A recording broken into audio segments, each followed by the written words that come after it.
श्री स्वामी समर्थ. स्वागत आहे तुमचं माझं यूट्यूब चॅनलच्या मिनी ब्लॉगमध्ये. आज ऑर्डर होती,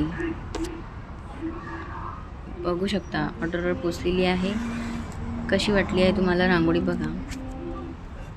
बेबी काढलेला आहे सुंदर आणि नाव पण लिहून घेतलं आहे, कोणीतरी येणार ग. आता बघून घ्या पूर्ण रांगोळी मी कशी काढलेली आहे. अगोदर कलर ठेवून घेतले होते आणि बेबी काढून घेतला होता.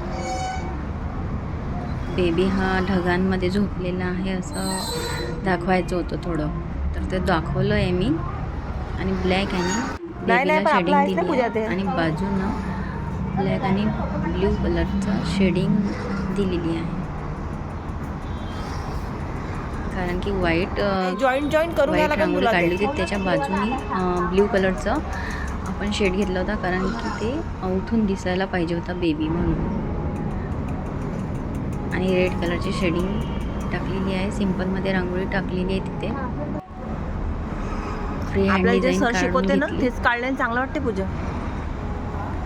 सरांना जे शिकवलं तेच काढायला चांगलं वाटते ना, आवडलं मला. फ्री हँड डिझाईन काढली. पिंक याच्यावर पण फ्री हँड डिझाईन्स काढली आहे.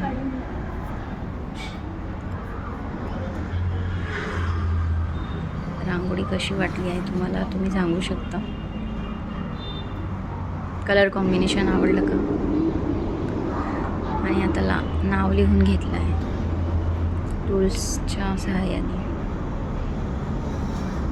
टूल्सनी नाव लिहून घेतलं, कोणीतरी येणार ग असं.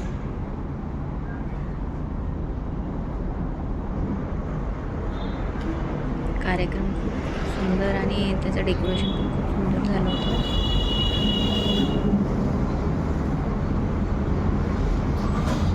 रांगोळीमध्ये अक्षरलेखन हे खूप छान प्रकारे आपण काढू शकतो.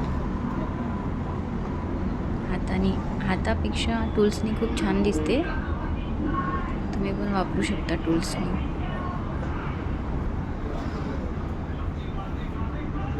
ठळक आणि सुंदर.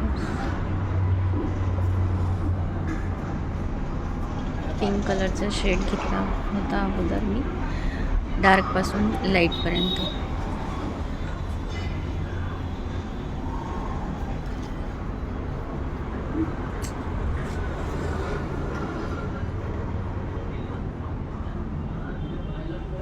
हळूहळू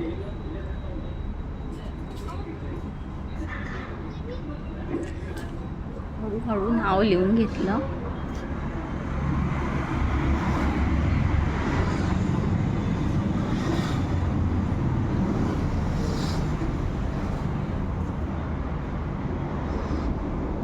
ग लिहायचा होता.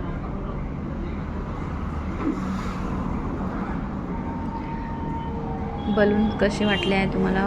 ग्रीन आणि रेड कलरचे 2 बलून टाकले मी तिथे. जास्त वाईट काम केलं तर एकदम गजबज दिसते रांगोळी, म्हणून मी